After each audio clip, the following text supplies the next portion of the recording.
Hi, this is Corey Johnston, and today's lesson is going to span the 17th chapter in the book of Genesis. Herein we read of the circumcision, which signifies the covenant of Abraham. The covenant is what we read of in the 15th chapter, so we're actually going to begin there before we connect it to what comes after. First verse of 15th chapter. After these events, the word of Yahweh came to Abraham in a vision, saying, "Do not be afraid, Abram. I am your shield. Your reward is exceedingly great." So the events, he recently emerged triumphant in a sort of geopolitical tangle between five kings, and he tithed to Melchizedek, the king of Jerusalem, who survives as a Christological example expounded upon by the author of the book of Hebrews. And vision is the one that is communicated, and what I should have communicated before this is I should have defined a covenant, so I'm going to do that right now. A covenant is not originally a theological term, it is a geopolitical one. Covenants were entered into by superior powers would impose the rules and regulations for coexisting with an inferior entity, and that was there was plenty of covenants, but this covenant is not between man and man. It is between Yahweh, who is Abraham's shield, and he's going to be rewarded exceptionally for uprooting and leaving. Remember, he was a denizen of Ur, so he had a comfortable civilized life, to be a wandering nomad in the desert to claim the land of promise, which signifies the covenant. We'll read that fifth verse. And he brought him outside and said, "Now turn toward the heavens and count the stars if you are able to count them." And he said to him, "So are your seed." So what takes place in between is, according to the contemporaneous custom, if a master died childless, he would the inheritor of his goods would be his named servant, and he is ready to name one Eliezer as of Damascus, but Yahweh says there's no need, because I'm going to provide you this land and this child.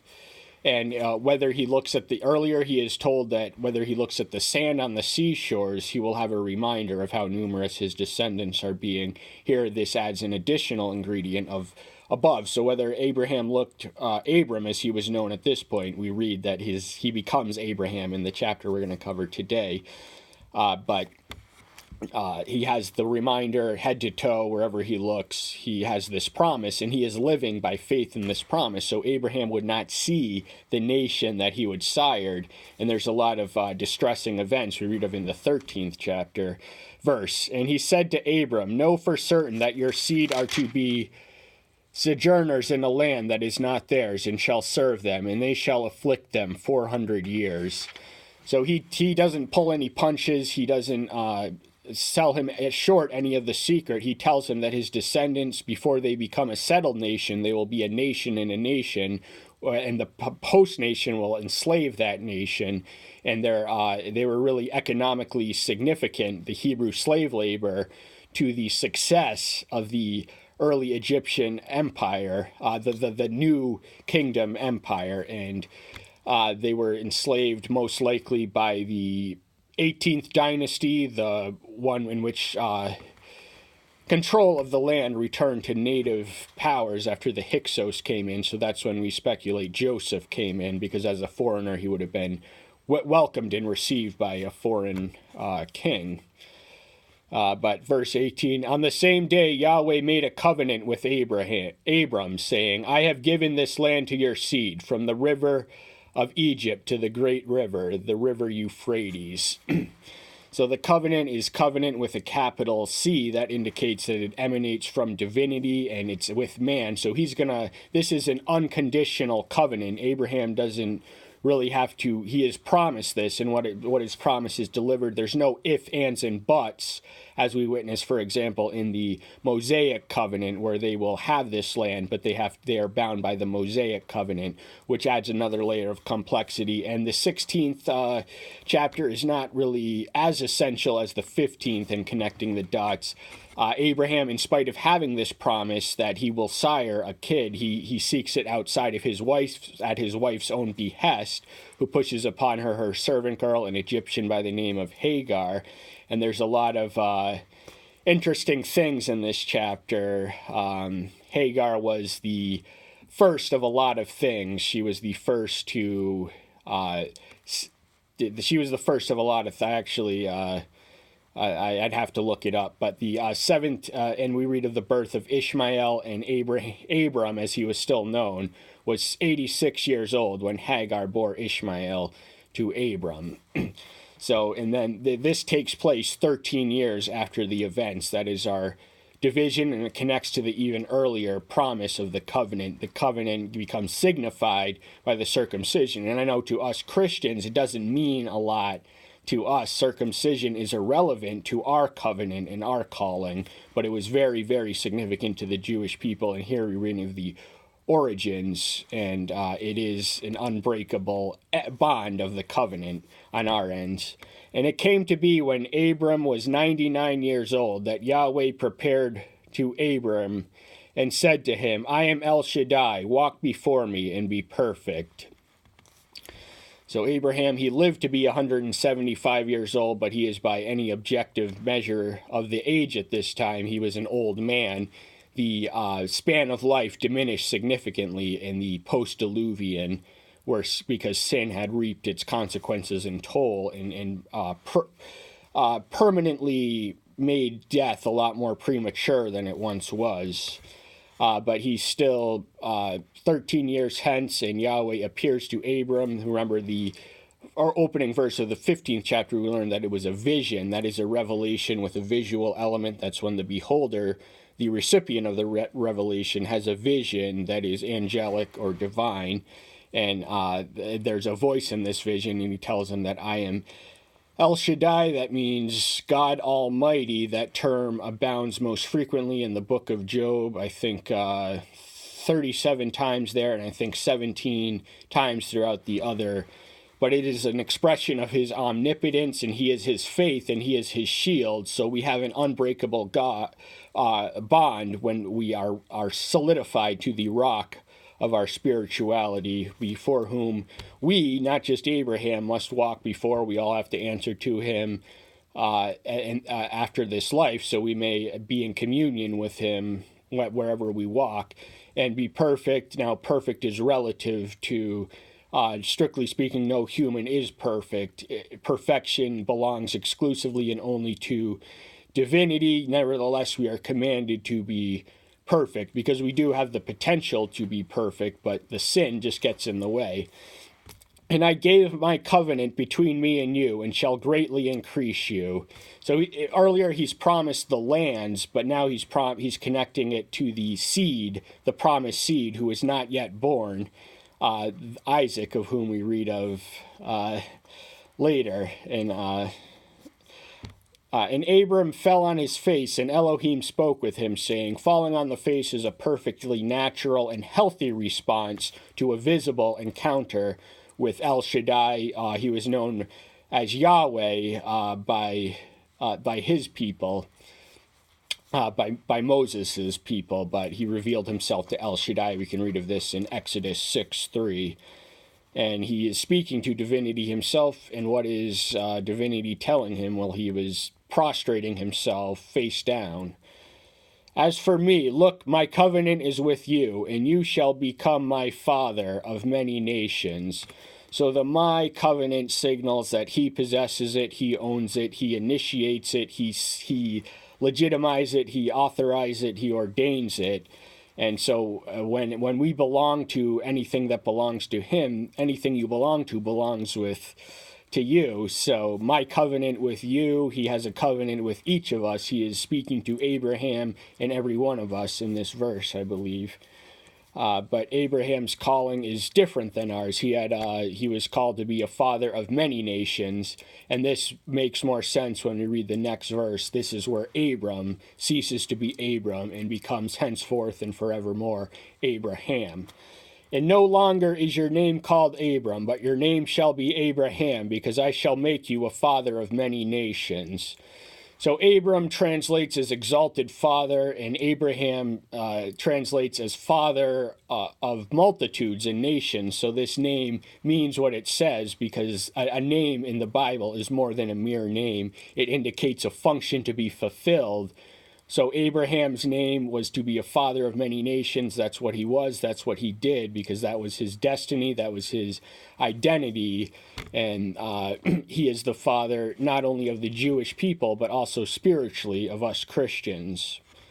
And I shall make you bear fruit exceedingly, and make nations of you, and kings shall come from you. So the word nations is pluralized. Abraham did not sire the Jewish nation alone. He also sired the Midianites and through the Hagar, Ishmael, and we read that he's to be he's going to be the father of 12 princes. So the nation, the Arab nation, and the Muslim people can trace their origins to I hate to be a stickler for semantics, but they are not technically speaking an Abrahamic people, because Abraham was not known by the time that he sired him. So yeah, those three nations: Israelites, Arabs, and the Midianites, and the Islamic and Arab people. And kings do come from those stocks. And I shall establish my covenant between you and your seed after you and their generation, for an everlasting covenant, to be Elohim to you and your seed after you. So the Mosaic covenant is best thought of, I feel, as a continuation of the covenant.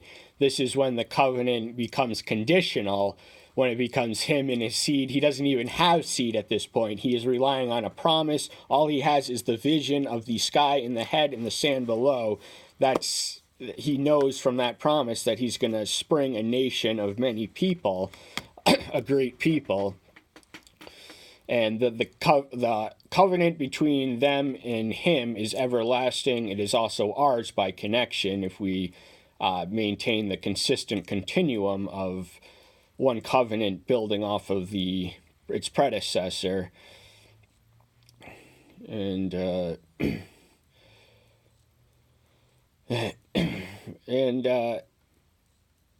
and Elohim said to Abraham, as for you, keep my covenant, you and your seed and your after you throughout their generations. So there are no ifs, ands, or but. This is the if or the but. You have to keep my covenant. Now, there are no conditions to keep of this covenant. It is a promise of faith, and it must be grasped by the same thing. Abraham was walking by faith his entire journey. He couldn't see the nation of people that Moses would write about, and who the literary legacy would be continued, and the Jewish people survive to this day because they have a powerful deity on their side who will never let them go extinct. This is my covenant which you keep between me and you and your seed after you. Every male among you is to be circumcised. So circumcision was nothing new or unique to the Hebrew people. Other nations did it, but it was to be special. It was to be uniquely significant as a sign, a mark of identity, of belonging to the covenant and its community. If you weren't circumcised, you basically weren't in.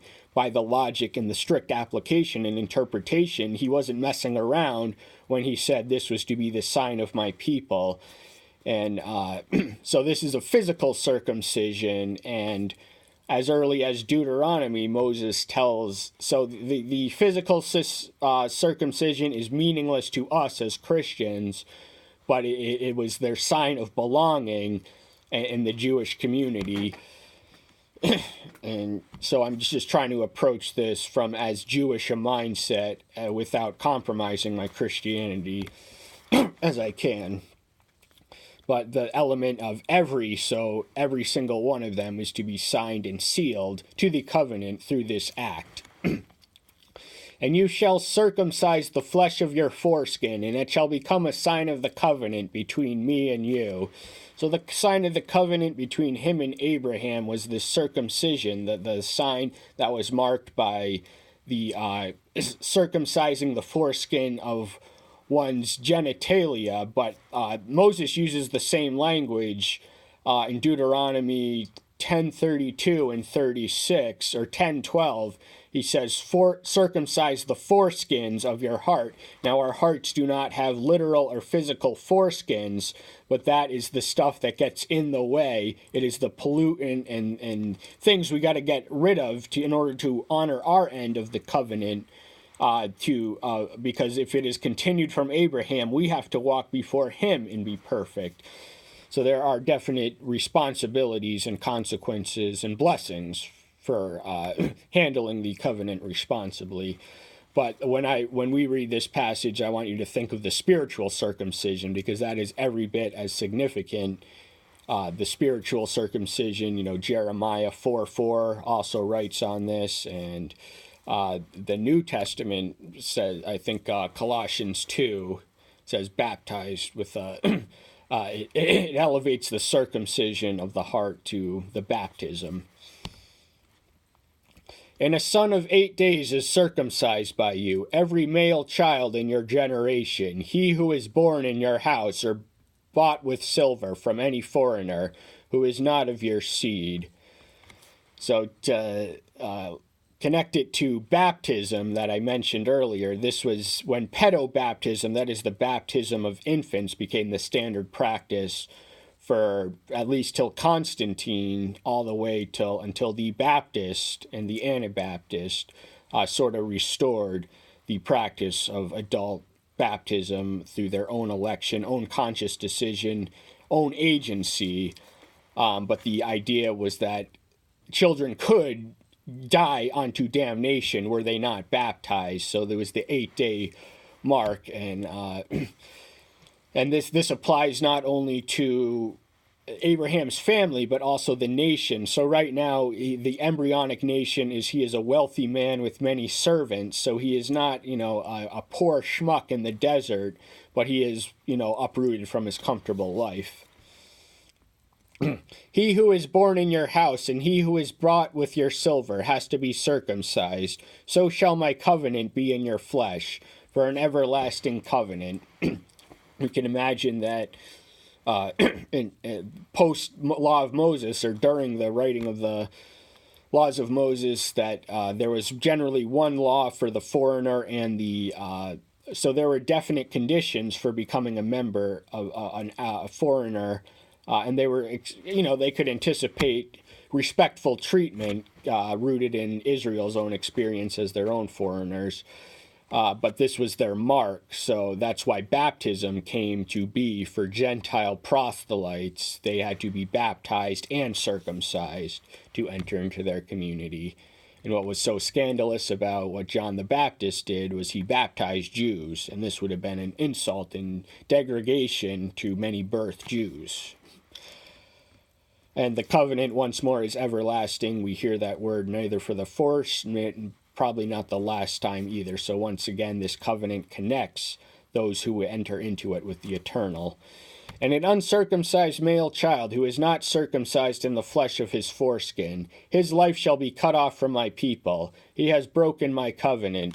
So if anyone is uncircumcised, he says to get them out of there, they got to go. There's to be no uncircumcised people amongst my chosen nation, and that is their breaking of the covenant. So it would be no child's fault, but they was done at the 8-day mark, as was the custom.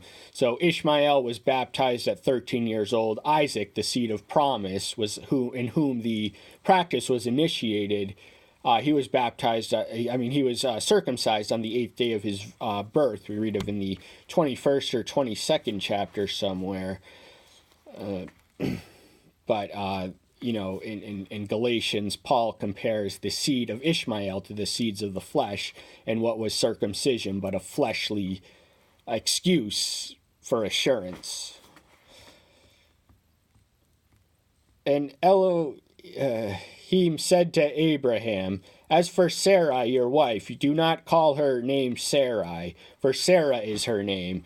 So again, a slight alteration, but a distinct name change. Both of those words, Sarai and Sarah, translate as princess, but I believe that Sarah has a more regal tone to it. So she's to be a mother of a nation, and through her loins will kings and queens spread, her barren womb at this point will be opened up miraculously to bear Isaac, and through him the seed of promise is born and continued.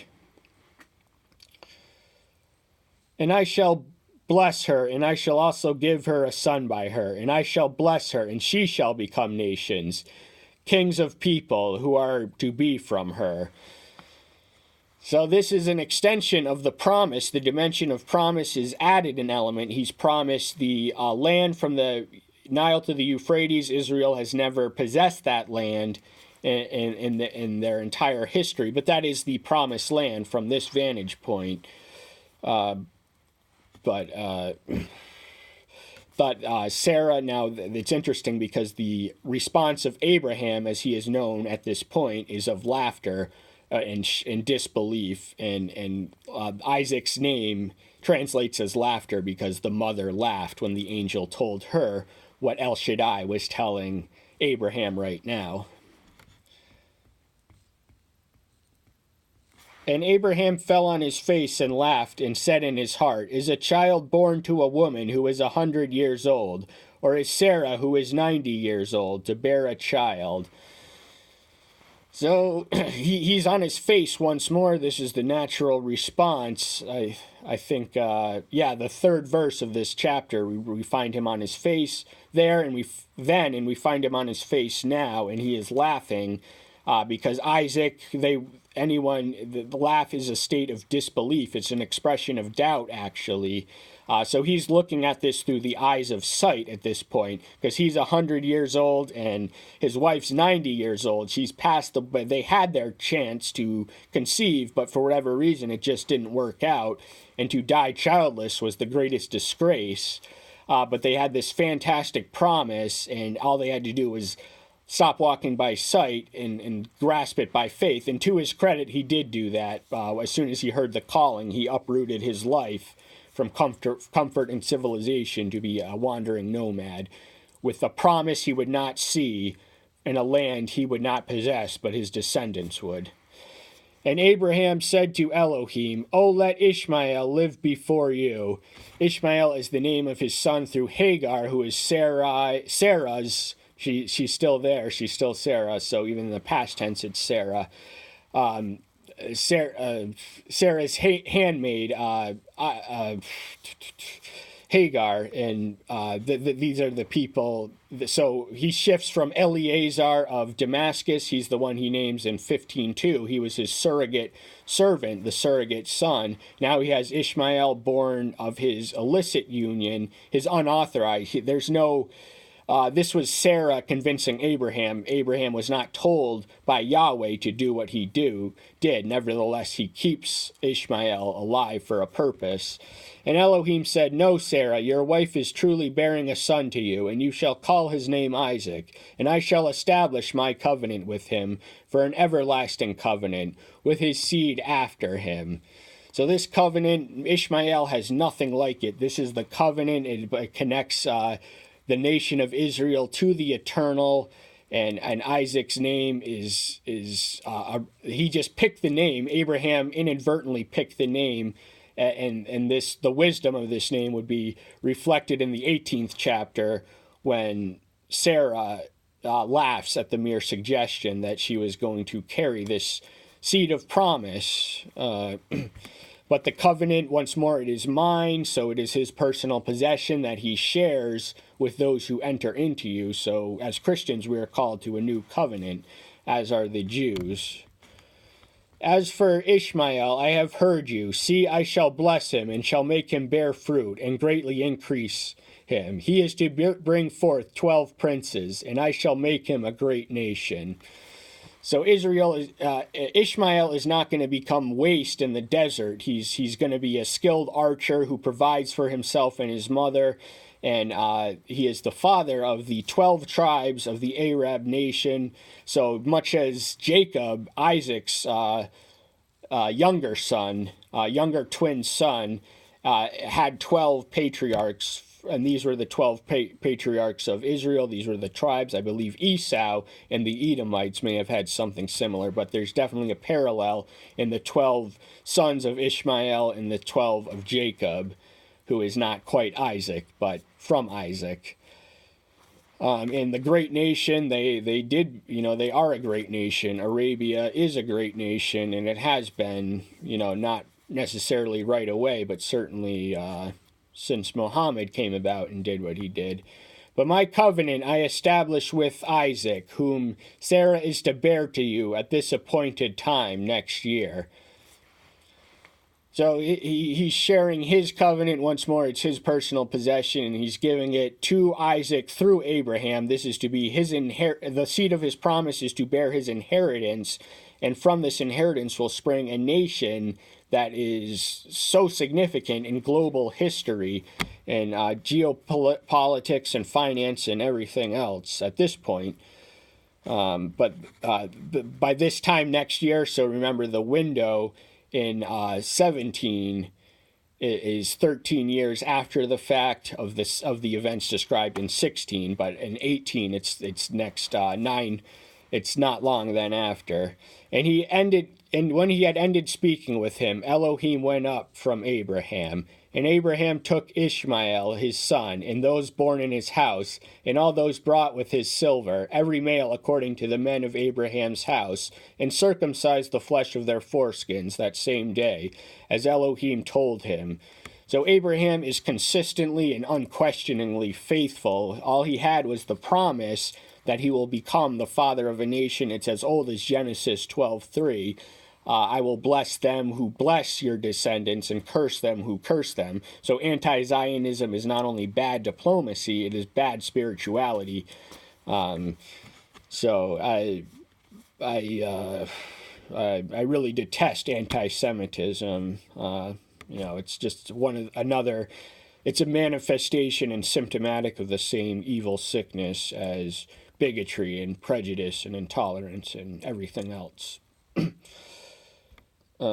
And Abraham was 99 years old when he was circumcised in the flesh of his foreskin. So this takes us to the earliest verse. We read that he was 99 years old when he beholds this vision, and that vision is translated by his action and obedience. So he is living in the promise. He is honoring his end of the covenant, which doesn't demand as much conditions. All he has to do is conceive this child by faith. And and Ishmael, his son, was 13 years old when he was circumcised in the flesh of his foreskin. The Arabic and Islamic people would continue the circumcision, but where the Jewish people did it at the age 8, they did it at the age 13, because that signaled their entrance into manhood. So the circumcision only applies to males. So it is an emblem. It has implicit patriarchatism that much of our postmodern sensibilities reject, but I say we got to discard the postmodern sensibilities in order to get the full richness and full understanding of what is written in this book.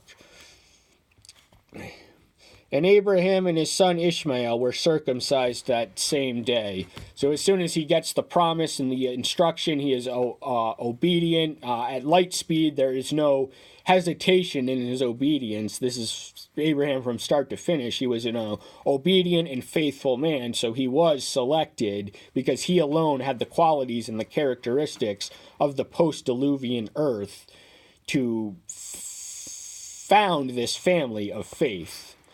And the men of his house, born in the house or bought with silver from a foreigner, were circumcised with him. So they are following it to the letter of the law, and they are following it in the spirit of law. And the spirit is the unquestioning faith and obedience that should motivate, and the love which should motivate our obedience. But they are doing it exactly into the T. They are wasting no time. They get the revelation and they respond. They put the promise into practice, and we must do the same things. So we do have a fantastic promise and a theoretically unlimited potential that we have to make the most of. And that's one of the reasons I'm here, and I hope that's one of the reasons you're here too. That's all the time we have for today. Thank you so much. Just so glad to see you. Take care until next time. I'll see you then. Bye-bye.